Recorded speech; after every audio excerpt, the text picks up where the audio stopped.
各位来宾，总统已经抵达会场。Ladies and gentlemen, His Excellency President 赖清德。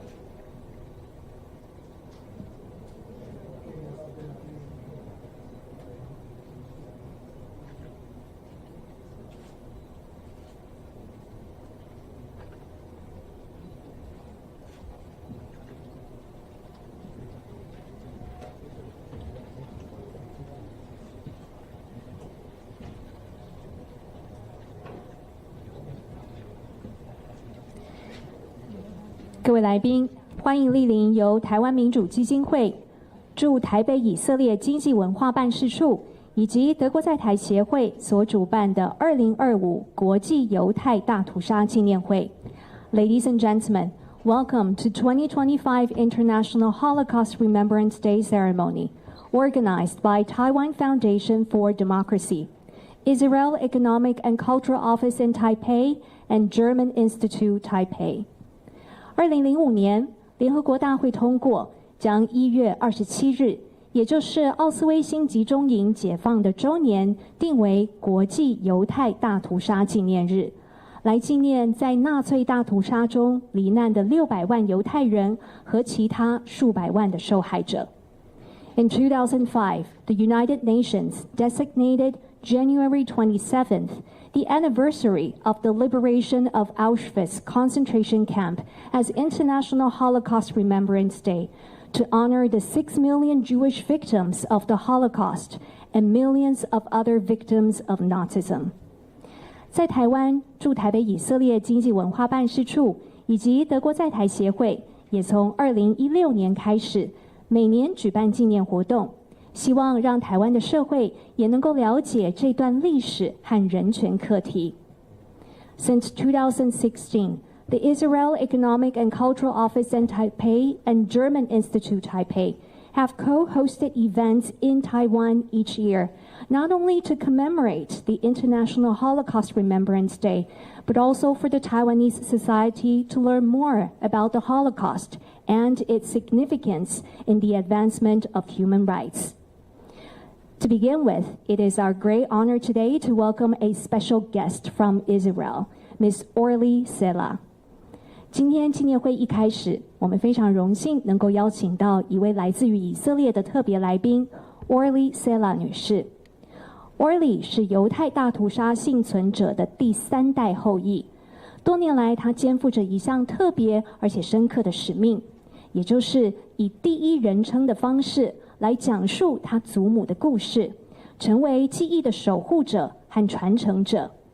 她是记忆传承大使计划的推动者之一，透过深情的叙述，让历史得以延续，也让记忆能够持续的发生。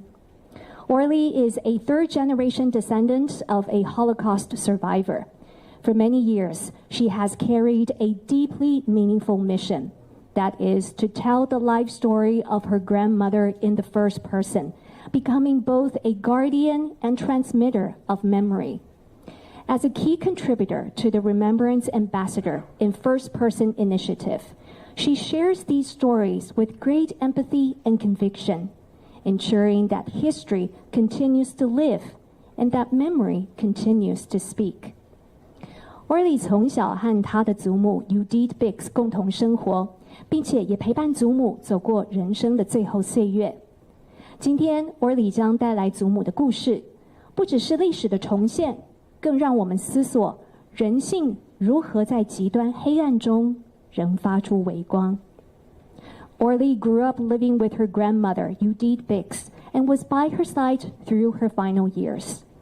Today, Orly will share her grandmother's story, and through her words, we will hear the quiet strengths of a life lived through darkness and reflect on how light can still emerge from humanity, even in the darkest of moments.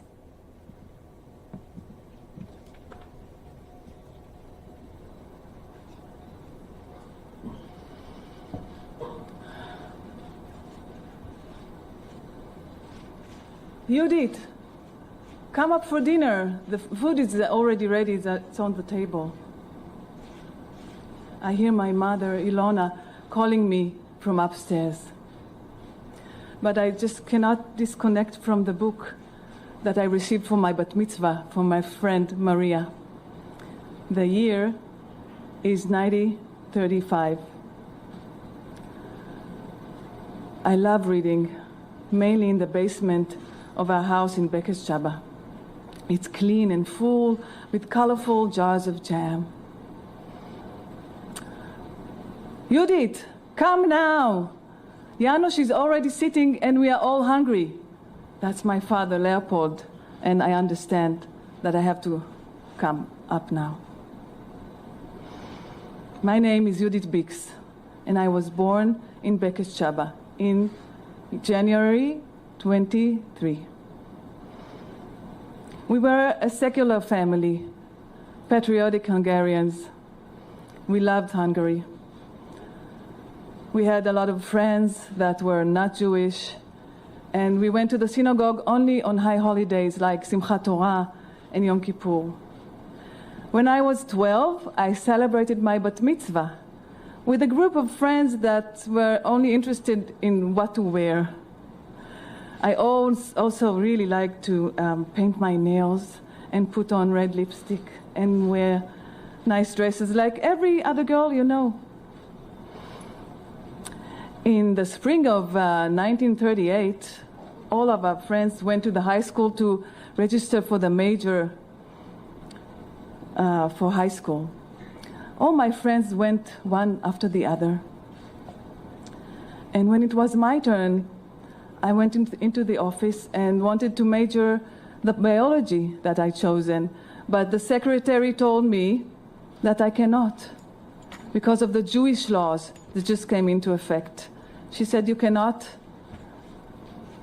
study here anymore. You can go to a vocational school and study something else, like a professional school. So I went outside and I was in shock. My friends hugged me and said, we're sure that a solution would be found and we could all learn together. But tragically, of course, no solution was found. My father, who owned a leather goods store, suggested that I would go and study shoemaking because he owned a leather goods store, as I told you, and we thought that maybe in the future we will open a shoe part in the store. So I did that, even though I didn't really like it, but I went there. In 1944, we were all ordered to wear a yellow badge on every piece of clothing. The Hungarian authorities gave to the German lists of all the Jewish people in the city, and they ordered us to go to the ghetto. My parents were lucky to find work in a farm not so far, and we went there and worked for food. It was just labor without salary, and my parents, who were city people, were really not coping with the situation, but we tried to help them, me and my beloved brother Janos. We told them that maybe when things would calm down, we go back home and stay together and start to live like we normally lived. We started to hear rumors that they are taking the Jews from the ghetto by trains to an unknown destinations. My parents bought cyanide pills and told us, you two are young people. You'll fled Hungary. We don't want to burden you. We will take the pills and commit suicide. You cannot do that, I told them. Let's do it together. Stay as a family. We will help you. And one day, as I said, we go back home. And now, when I'm much older and I'm an old woman, I think maybe I shouldn't have convinced them to not commit suicide because, as you'll hear later, my father almost made it to the liberation, but he perished from hunger. And my mom, my dear mom, Ilona, she was burned in Auschwitz. Eventually, we had to leave the farm and went to the train station area in Bekeshaba. We were there for 3 weeks in an overcrowded situation of Jews coming and coming and coming from all over the region. And then they started to put us on the trains, the famous cattle trains. I'm sorry, I'm so emotional. I don't really remember what day they put us on the train or how many days the journey took. I do remember that we never separated, my brother, my mother, my father, and me, Judith. We were really stuck together because it was so crowded inside. No windows, as I told you, it was cattle trains. It wasn't meant for human, as the trains that you all know. No food was available. I don't remember if we ate at all. No air was available as well because the small windows up there were closed. Sometimes the train stopped, but the doors never opened. There was a bucket on the side of the carriage for defecating, but we couldn't reach it, of course, because it was so crowded inside and scary. I was about 19. Yeah, it was horrible. And finally, the train came to a stop. The doors opened. The light was so bright after this darkness inside the train. Immediately heard screams of Germans, "Schnell, schnell, get out of the train." Barks, big dogs are barking. I was looking around and saw so many people wearing rags, looking inhumane. I heard screams. I saw big chimneys spitting black smoke without stopping. I thought, did I get to hell? No, it was Auschwitz. They immediately separated us to 2 rows of men and women. My brother, Janos, went with our father, and I went with my mother. We were walking, and at the end of the column, sat on a high chair, a German officer wearing a white robe. Later, I found out his name was Mengele. May his name and memory be erased forever. So, my mom suffered from the train ride so bad, so she broke her tooth, and she looked so much older than her real age was 48.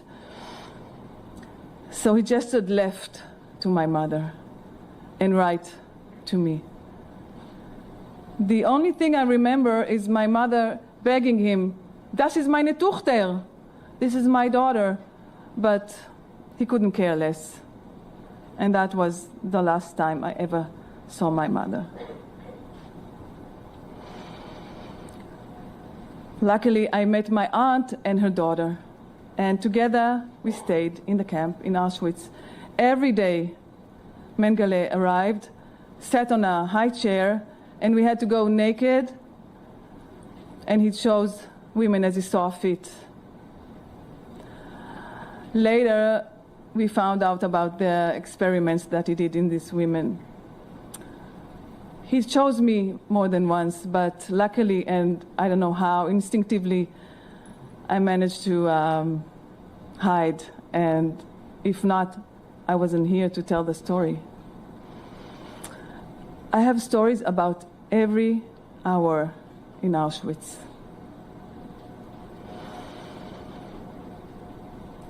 After very few women were left in the camp, they took us again by trains to a labor camp in Germany, in Silesia. My cousin, my aunt, and me were sent to work in a factory for bomb parts for the Germans. They gave us rags to wear, and we put them on wooden soles just to make some shoes to keep us from the freezing cold. Here in Taiwan, you don't know what cold is because it's a tropical area, but just imagine if you've ever been in Europe, the cold in January, it was brutal. So it wasn't enough what we've got to wear. The food was one small loaf of bread, one dish of vegetable peels soup, and one mug of muddy gray water. All of this divided into 3. So we, of course, were quite hungry. So everything you could get and put your hand on, you would sell just to get through the day, to get some food. I didn't have anything to barter with, so I bartered the other way around. I didn't eat my bread. I kept it in my pocket. And every day I bought woolen threads, orange woolen thread, from a factory for parachutes. So I collected quite a lot of them and improvised knitting needles from my factory. And every night, because it wasn't allowed to do something for yourself, I knitted. I had a project of my own. And it became one row after another.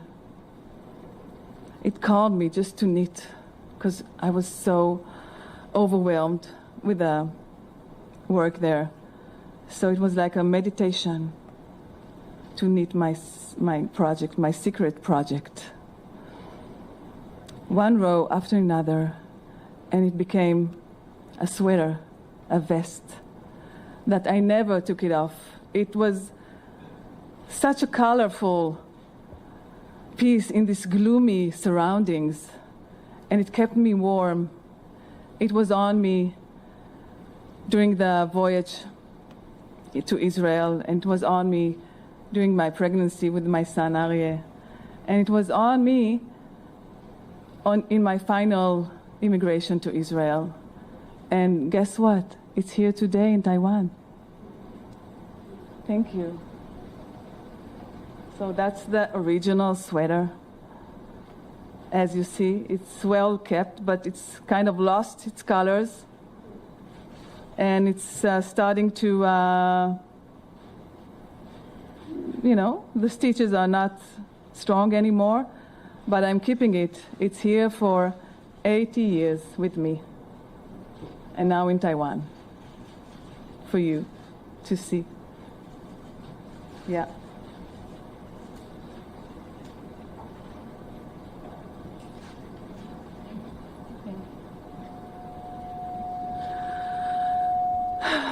The Germans started to understand that the Soviet army is approaching. So they understood also that they couldn't complete the mission of killing us all. So they stole everything they can and left. One morning we woke up to a camp. No Germans, no Nazis. We are free. The Ukrainians liberated our camp in 1945. But they also shouted at us, until now you did nothing. Go and work if you want to eat. Where can we work? Nobody got anything to give us because Europe was also in a very difficult situation. We managed to find something just to get some food stamps. And after a few weeks or a month, I don't remember, we tried and wanted to go back to Hungary. So we got some documents and begin to approach the border. I remember that we were at a big central station in Slovakia border. It was packed with Hungarian soldiers that wanted to go back home and war prisoners, but no Jews, not at all. We stood out by our appearance. We were very skinny and bald and wore rags and full of wounds. The guards in the entrance of the station would not let us in. What would I do now? I spotted some horse traders that were moving freely across Europe. So I asked them, maybe you can help me to get home.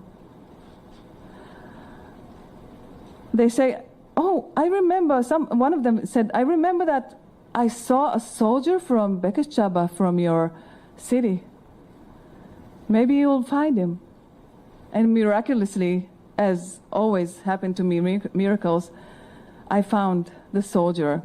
He held two big luggage. And I asked him, maybe you can take me with you to Bekescsaba. So he said, okay. You will take one luggage and say that you are my wife and go on the train. So I said, wow, thank you so much. Maybe when we get to Bekescsaba, I will repay you with maybe shoes, because as you remember, I learned how to make beautiful shoes. So he said, let's do it.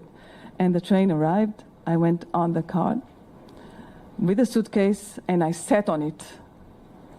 It was filled and packed, and I didn't know with what, but I imagined it was food because I was so hungry. But suddenly the train started to go and my husband wasn't there. I got panicked. What if they catch me without a ticket or documents, sitting on a luggage that is not mine?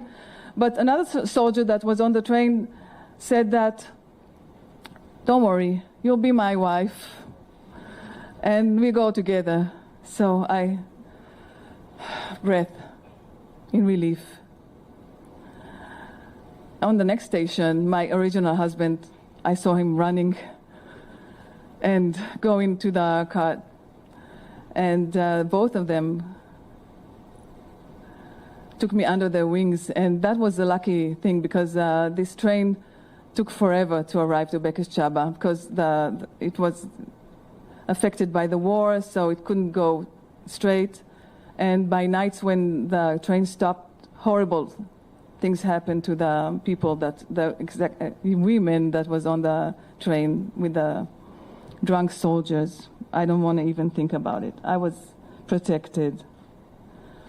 Finally, we arrived to Bekescsaba. And then the soldier gone. He disappeared. And I don't know his name. But maybe if I'll find him someday, I'll repay him with a beautiful pair of shoes. But I was home, and I stood there, and I was afraid to approach our house because I didn't know what I would find and who I would find there. But I started going, and from the main street, people were shouting at me, "Here's another Jew returns. We thought they killed you all, but more are coming back." But I still kept going, and I found our house. It was taken by another family. And then I saw our neighbor, and she said, "Wow, you also back?" So I asked, "Why also? Who's back?" She said, "Your brother Janos was here like 2 weeks ago. Do you know where he went?" "I think he went to Romania, to your uncle." So immediately, I took a train to Romania and finally met my dear brother. I think we hugged for a whole day. He showed me the number on his hand because I don't have a number, and told me a little bit of what he did in those years, because it was too difficult for him to share the story. He told me about our dear father that was perished from hunger, as I told you. And we decided that the only place for us to go is Israel. So we went to a place in Germany that they taught us how to work in the farms of Israel, how to cultivate the land, taught us Hebrew. And then I met my husband Shmuel, and together we took a boat that was meant to take us to Israel. It was an illegal immigrant ship, and I fell pregnant during this voyage, but for these horrible conditions, I lost and miscarried. When we arrived to Haifa, the British soldiers were waiting for us on the dock with firearms, and told us we have to go to Cyprus, to interment camp.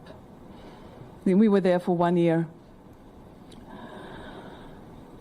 I also fell pregnant there again, and luckily I had the chance to leave this pregnancy because it was the only chance I could have a baby, and that's my son Aryeh. When I was 9 months pregnant, they gave us special permission to go to Israel. And we were looking for a family, a new family, a community. So we found a village, a moshav, in the northern part of Israel called Moledet. It was a beautiful place. It is a beautiful place. And my son got married to Rina from the moshav, and they have 3 wonderful girls. And when I'm now all the time with my family and friends and community, I'm looking back and reflecting and thinking, are all those stories happened to just one woman?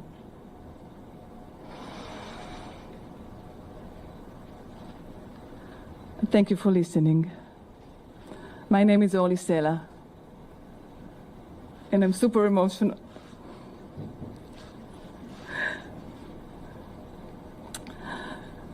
Thank you for inviting me to type. Because my grandma Judith and I had a very big and close connection. I loved her so much. We used to dress up together. And when she was gone, I was by her side. And since then, it's 20 years or something like that. I think, how can I hold her memory? And then I discovered this organization that called First Person Remembrance Ambassadors, and I studied how to give the story, like the way you heard just now. And when I'm telling this story, and I'm telling it mainly in Hebrew, but a lot in English, I feel that she's here around me, whispering in my ear and comforting me. And I hope that for a brief moment you felt her too. So thank you so much for listening. Thank you. Thank you. Thank you very much to Orly for sharing with us story of her grandmother in the first person. 非常谢谢 Orly 用第一人称的方式来和我们分享她祖母的故事。接下来我们要邀请的是台北市可巴德犹太协会的拉比 Rabbi Shlomi David 来诵读祈祷文慈悲的神。这首祈祷文通常是在葬礼或纪念仪式当中来诵祷，为的是安慰已逝者的灵魂。And next, we would like to invite Rabbi of Taiwan, Rabbi Shlomi David, President of the Abad Taiwan Jewish Center, to recite a Jewish prayer, Maleh Lahamin, Merciful God.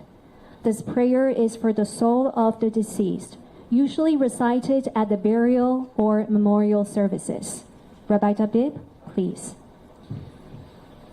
אל מלא רחמים, שוכן במרומים, המצא מנוחה נכונה על כנפי השכינה, במעלות קדושים וטהורים, כזוהר הרקיע מזהירים את כל הנשמות של 6 מיליוני היהודים, חללי השואה באירופה, שנהרגו, שנשחטו, שנשרפו ושנספו על קידוש השם בידי המרצחים הגרמנים הנאצים ועוזריהם משאר העמים, יימח שמם. לכן בעל הרחמים יסתירם בסתר כנפיו לעולמים, ויצרור בצרור החיים את נשמותיהם. אדוני הוא נחלתם, בגן עדן תהא מנוחתם, ויעמדו לגורלם לקץ הימין, ונאמר אמן. Thank you, Rabbi Dabib. Please take your seat. 紧接着进行点烛仪式，来纪念纳粹德国期间遭受到屠杀的受难者。在荧幕上面也会同步说明每一支蜡烛的含义。We will now light 6 candles in memory of those who were murdered during the Holocaust. To begin with, we would like to invite Mr. Andreas Hofen, Deputy Director General of German Institute Taipei. 首先，请德国在台协会何峰副处长点亮第1根蜡烛。We light this candle in memory of the 1.5 million Jewish children and countless others who perished in the Holocaust. These innocent lives, cut tragically short, remind us of the devastating impact of hatred. May we create a world where every child can live in peace and safety. For the second candle, we would like to invite Representative Maya Yaron of the Israel Economic and Cultural Office in Taipei. 请以色列经济文化办事处尤玛雅代表点亮第2根蜡烛。We light this candle as commitment to Holocaust education and the fight against ignorance and prejudice. We bear responsibility in ensuring that future generations understand the consequences of hatred and deepen our collective humanity. 接下来，请外交部吴志忠政务次长点亮第3根蜡烛。For the third candle, we would like to invite Deputy Foreign Minister, Ambassador Francois Chi-Chong-wu. We light this candle to recognize the courage and humanity of the righteous among the nations, those who risked their lives to save Jews during the Holocaust. Among them, Dr. Hofen Shen, a diplomat who helped thousands of Jews. Their moral courage and selflessness shine as a beacon of hope. 再来，请国家安全会议吴钊燮秘书长点亮第4根蜡烛。For the fourth candle, we would like to invite Secretary General of National Security Council, Dr. 钊燮 Joseph Wu.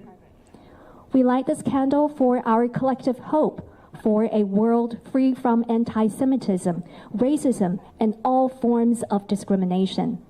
May it shine brightly and guide us towards peace, understanding, and mutual respect. 接下来，请台湾民主基金会韩国瑜董事长点亮第5根蜡烛。For the fifth candle, we would like to invite Chairman of Taiwan Foundation for Democracy, Mr. Daniel Han. We light this candle to honor the resilience and strengths of Holocaust survivors. Their stories are a powerful reminder of the human spirit's capacity to overcome darkness and despair, and we bear responsibility to carry their legacy to future generations. May this light symbolize hope and renewal. 最后，让我们恭请赖清德总统点亮第6根蜡烛。For the 6th candle, we would like to invite His Excellency President 赖清德。We light this candle in remembrance of the 6 million Jewish lives lost during the Holocaust. May their memory be a beacon that guides us towards a world of compassion and understanding, ensuring such atrocities are never repeated. 接下来我们进行合影 We will now take a group photo. 请各位先看向中间摄影师的镜头 Please look into our photographers in the center.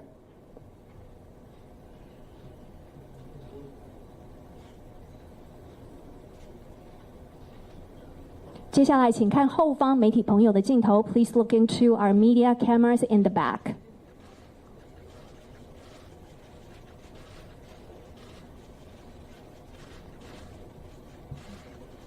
Thank you. Please remain on the stage. 我们接下来邀请以色列议员代表团一起上台合影。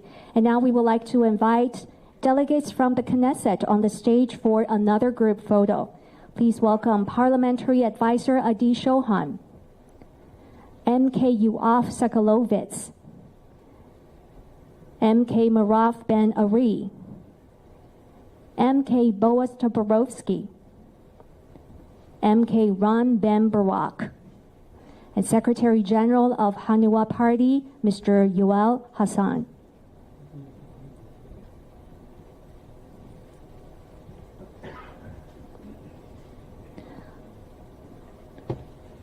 Once again, please look into our photographers in the center together.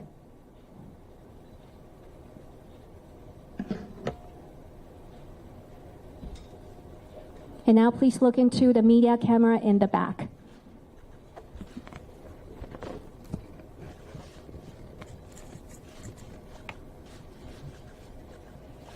Thank you very much. Please take your seats. 谢谢各位长官的配合，请大家回座。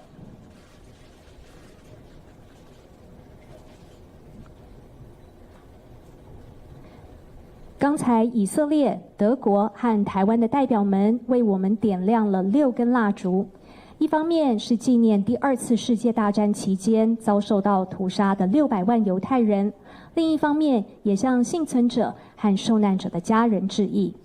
The 6 candles lit by representatives from Israel, Germany, and Taiwan are not only to honor the 6 million Jews who were murdered during the World War II, but also to pay respect to the survivors and families of the Holocaust victims. 接下来，让我们邀请台湾民主基金会韩国瑜董事长上台致辞。And now we would like to invite Mr. Daniel Han, Chairman of Taiwan Foundation for Democracy, to give us some remarks. 赖总统、吴秘书长、吴次长，以及以色列代表的我们玛雅处长，还有各位以色列国会议员以及德国和副代表，各位今天现场所有幕后工作的伙伴，各位各地来的贵宾，各位新闻界的好朋友。刚才听到以色列这位朋友阐述他自己 grandma 的故事，我突然觉得喉咙啊好紧的感觉，心里面听得非常的难过。为了纪念在纳粹大屠杀之中罹难的600万犹太人以及数百万的受害者，联合国大会在2005年11月1日通过，将每一年的1月27号定为国际犹太大屠杀纪念日。自2016年开始，驻台北的以色列经济文化代表处以及德国在台协会，每一年都举办这种纪念活动，希望让台湾社会能够了解大屠杀的历史以及更重要的人权课题。每一年共同办理这样的一个重要的纪念活动，希望也让台湾民众能够了解这段历史，避免再度发生同样的悲剧。今年是2次世界大战结束80周年，联合国秘书长古特雷斯先生在1月27号联合国纪念大会国际犹太人大屠杀之中强调，纪念大屠杀是必要性，是为了确保这场悲剧的教训永远不会遗忘，永远不会再发生。今天我们透过国际幸存者的后代在这里提供了第一手的证词，犹太教的拉比以及诵念着祈祷文以及点蜡烛的仪式，一起来悼念在二战期间大屠杀的犹太民族受难者。作为一个文明的社会，政治可以有对立，立场可以不同，但我们对历史、对人权都应该展现基本的尊重。在缅怀受难受害者的同时，包括领导者与每一位公民朋友，我们都有责任，必须倾听以及了解幸存者及受害者的心声，采取行动，避免危害人类人性的可怕罪行再次发生。台湾民主基金会成立以来，我们所信奉的核心价值以及理念，是为民主及人权是民主国家共同的语言，更是全球民主同盟共同坚守的普世价值。透过今天的这样的一个纪念活动，我们希望能够让台湾的民众更深刻的了解这段历史，同时也能学习以色列与德国如何能够面对历史的悲剧，又能够再一次共同的携手努力，避免同样的悲剧再次发生。最后要再一次感谢远道而来的以色列的国会议员，还有很多幕后工作的伙伴们，希望世界能够永保和平，祝福大家。谢谢董事长，请董事长回座。接下来，让我们邀请德国在台协会何峰副处长上台致辞。And next, we would like to invite Mr. Andreas Hofen, Deputy Director General of German Institute Taipei, to give us some remarks. Dear Maya, President Lai, Secretary General Wu, Deputy Minister Wu, Chairman Han, distinguished guests from Israel, members of the Knesset, Senate, ladies and gentlemen. Thank you for giving me the honor to speak on behalf of the German Institute and also to represent Germany today. My birthday is the 27th of January. I was born many years after the end of the Second World War. And on January 27th, as we heard many times, 1945, the concentration camp of Auschwitz was liberated. Today, the 27th of January, marks the International Day of Holocaust Remembrance, and it's a day of commemoration, of remembrance, but also of shame. I was born in Germany to German parents, themselves part of the first generation born after the war and the Holocaust. My grandparents lived through these dark times. In our families, too, not everyone stood by as idle witnesses. Some supported the inhuman policies and actions, others fought as soldiers, and they were even members of the National Socialist Party. Therefore, as a German, born years after the end of the Nazi tyranny, I feel shame and a responsibility to remember the Holocaust, this darkest chapter of human history, a chapter that we Germans have written with the blood and the tears of the victims. My generation is not guilty, yet as Germans, I think we must accept this shame and responsibility. This year we mark the 80th anniversary of the end of the Nazi regime, the Second World War and the Holocaust. At places like Auschwitz or Dachau or Buchenwald, survivors, officials, religious leaders and citizens gather once more, as we have gathered here today. They gather to remember the unthinkable suffering of the victims and to recommit to the values that made peace, dignity and democracy possible, and to renew a solemn vow: what happened then must never happen again. In Germany, the culture of remembrance has become a cornerstone of our democracy. It teaches us that freedom is fragile and that the seeds of hatred and indifference must never be allowed to take root again. But Germany's journey of remembrance is neither perfect nor can it ever be completed. And we must never feel too confident. Memory too can be very fragile. According to a recent survey, over 50% of Germans believe it's time to draw a line under the Nazi past. And these are not just numbers, these are signs of erosion of empathy, of awareness, of historical responsibility, and of the core of our democracy and humanity. Across Germany and Europe, we are witnessing dangerous attempts to rewrite history, to minimize crimes, and to discredit places of memory.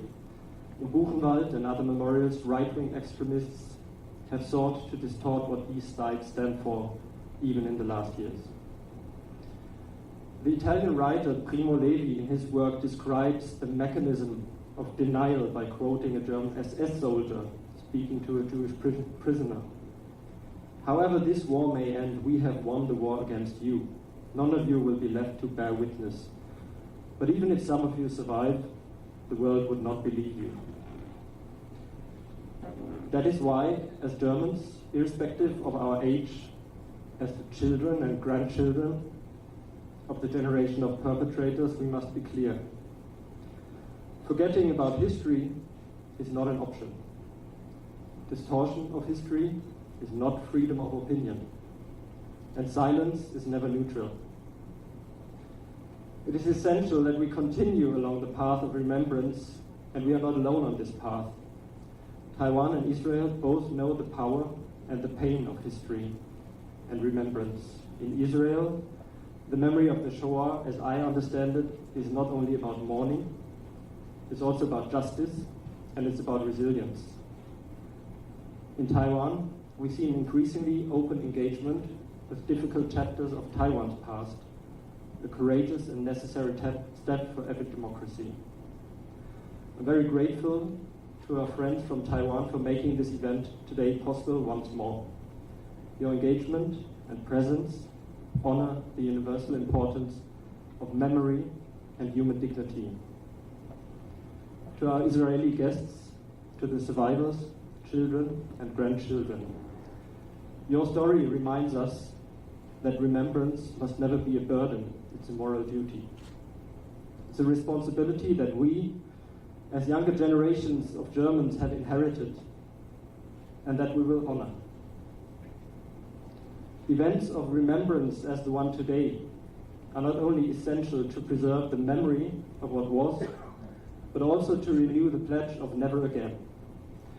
The German writer Erich Kästner put it this way: the events from 1933 to 1945 should have been fought in 1928 at the latest. Later, it was too late. One must not wait until the snowball has become an avalanche. One must crush the rolling snowball. So, let us all be vigilant as we stand together today. Let us protect the truth against denial and distortion, protect dignity against hate, protect memory against forgetting and erasure, not solely out of guilt and shame, but out of responsibility. Let us make sure that what was shall never be again. Thank you very much to Mr. Hoven. Thank you. Please take your seat. 接下来，让我们邀请驻台北以色列经济文化办事处尤玛雅代表上台致辞。And next, we would like to invite Representative Maya Yaron of Israel Economic and Cultural Office in Taipei to give us some remarks. His Excellency President Lai, Chairman of the Taiwan Foundation of Democracy and Speaker of the Legislative Yuan, Mr. Han, Secretary General of the National Security Council, Dr. Wu, Deputy Minister of Foreign Affairs, Dr. Wu, President of Taiwan Foundation for Democracy, Dr. Liao, Deputy Director General of the German Institute, Taipei, Mr. Hofen, honored members of the Israeli Knesset, distinguished representatives, honored guests, ladies and gentlemen, thank you for being here today to mark International Holocaust Remembrance Day. We're standing here today, thousands of miles away from Europe, and where World War II happened 80 years ago with the Holocaust. Yet we stand here together, bound by our shared commitment to education, tolerance, and the pursuit of coexistence within our democratic societies. Today we remember the 6 million Jewish men, women, and children whose lives were stolen by hatred. We remember the families torn apart, the communities destroyed, and the Jewish civilization that was nearly erased. The Holocaust was not only an attack on the Jewish people, it was an assault on humanity itself.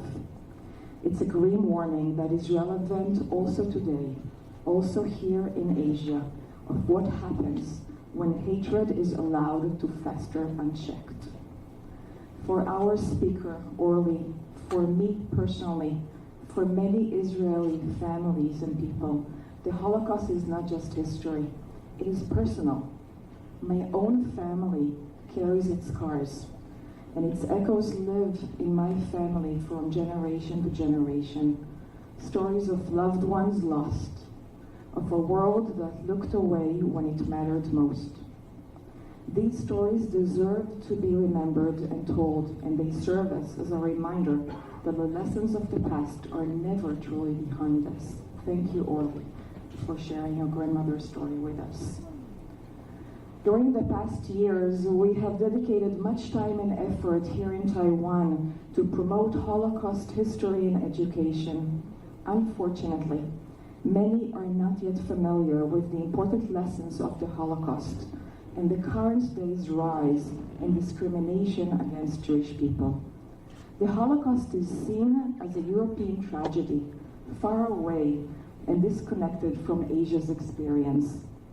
Yet, the atrocities of October 7 were not just an attack on Israel. Again, once again, they were an attack on the shared values of humanity. The images and testimonies that emerged from that day, the systematic targeting of civilians, the deliberate cruelty, brought back memories of the darkest chapters of Jewish history. But there is a difference now.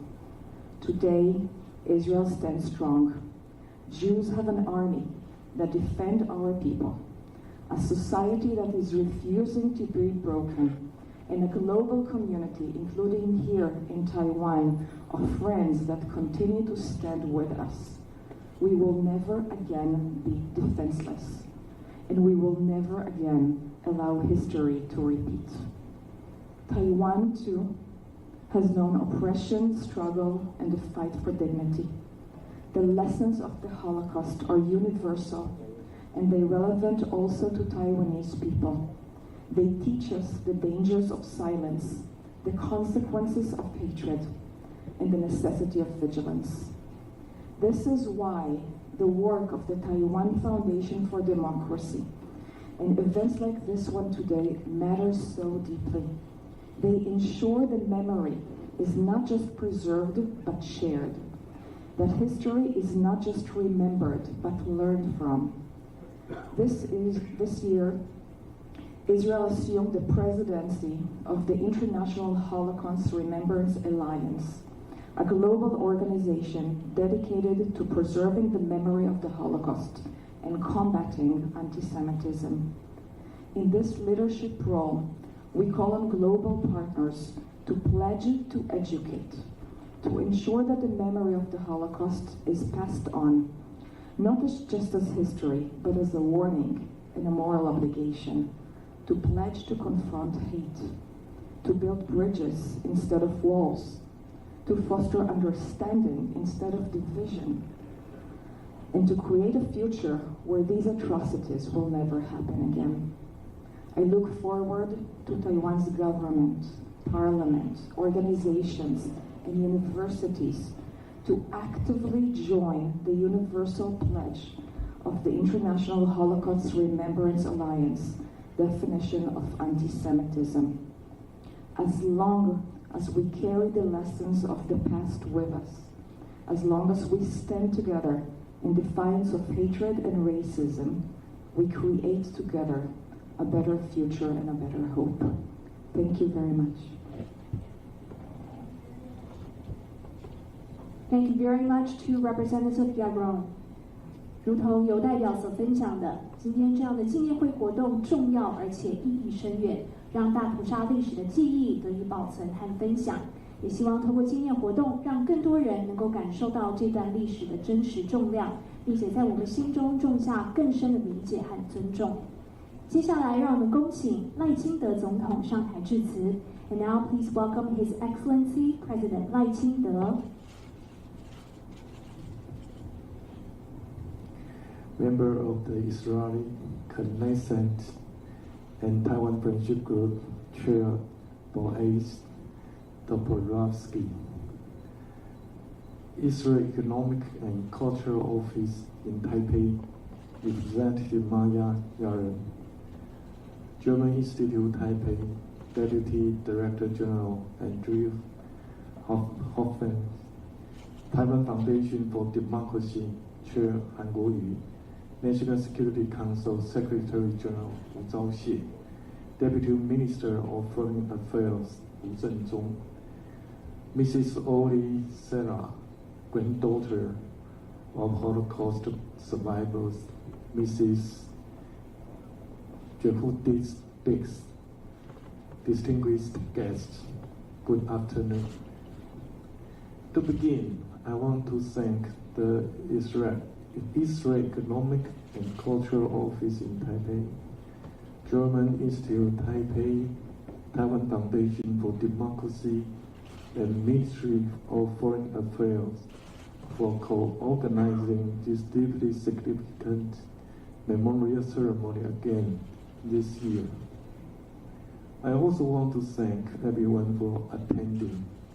We are here today to remember the victims of the Holocaust, express sympathy for the survivors, honor the brave individuals who protected the victims, and acknowledge all who were impacted by this atrocity. It was deeply moving to hear Mrs. Sarah share the story of how her grandmother, Jehudit Bix, escaped the Nazi regime. I want to thank her especially for traveling so far to attend this event. From the 1930s through World War II, the Nazi regime sought to exclude Jewish people from society. In their campaign, they perpetrated some systemic genocide driven by their ideology.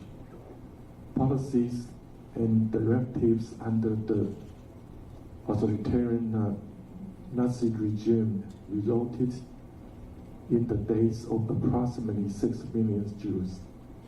Millions of others were persecuted, including many people, persons with disabilities, the gay community, and anyone who disagreed with Nazi ideology. It is one of the darkest chapters in human history. Many countries, including Taiwan, have enacted anti-massacre legislation and observe a Remembrance Day each year. Those occasions help us remember the victims, preserve historic memory, and most importantly, reinforce our resolve to fight against hatred and discrimination. 23 years ago, Xiaologin Church in Tainan founded the Taiwan Holocaust Memorial Museum. It is the first Jewish museum in Taiwan and the second Holocaust museum in Asia. Its founding mission urged us to forget hatred and love one another, put an end to war, and advocate peace. Many of the Many of the exhibition items come from Jewish people, connecting Taiwan closer with Israel and helping Taiwanese better understand the experiences of Jewish people. In this way, we grow to more deeply cherish peace. When I was mayor of Tainan, I took part in an exhibition event at Cherokee Church. I was also invited by the Israeli government to join the International Mayors Conference in Israel, where I visited the World Holocaust Remembrance Center. I will never forget how deeply that experiences moved me. And as a result, peace and human rights became even more important issues for me. These issues are valued by Taiwan and our friends and allies. They are also important links connecting Taiwan with the world. Peace is priceless, and war has no winners. We will continue to expand cooperation with democratic partners and safeguard regional and global peace and stability. We will also continue to make greater contributions and work with the international community to defend democracy, freedom, and human rights. This year also marks the 88th anniversary of the end of World War II. However, we still see wars raging around the world. We see a resurgence of authoritarian powers, which could severely impact global democracy, peace, and prosperous development. Today's event allows for more than reflection of the past. It also serves as a warning for the future. We are reminded of the threats that hatred, prejudice, and extremism pose to humanity. But we are also reminded that morality, democracy, and respect for human rights are powerful forces against violence and tyranny. We must never forget history. We must overcome our differences and join in solidarity for a better future. Let's work together to ensure that the next generations live in a world that is more just and more peaceful. Thank you. Thank you very much to President Lai. 谢谢总统，非常感谢总统莅临今天的纪念会，让我们恭送总统离场。Ladies and gentlemen, let us once again thank President Lai for attending the event today. 各位来宾，我们今天聚集在一起，不只是纪念犹太大屠杀的历史，同时也期许大家持续的努力，为我们的后代建立一个更自由、更有包容力的社会。Ladies and gentlemen, we gathered here today not only to remember the historical meaning of the Holocaust, but also to remind us to continue striving to build a more tolerant and free society for our future generations. 今天我们的纪念会活动到这边圆满的告一个段落，非常感谢大家的参与。Ladies and gentlemen, this concludes the event today. Thank you very much for joining us. 再一次谢谢各位今天的莅临。离场的时候也请记得您随身携带的物品。祝福各位健康、平安、顺心。Thank you once again for joining us today. Please don't forget your personal belongings as you leave.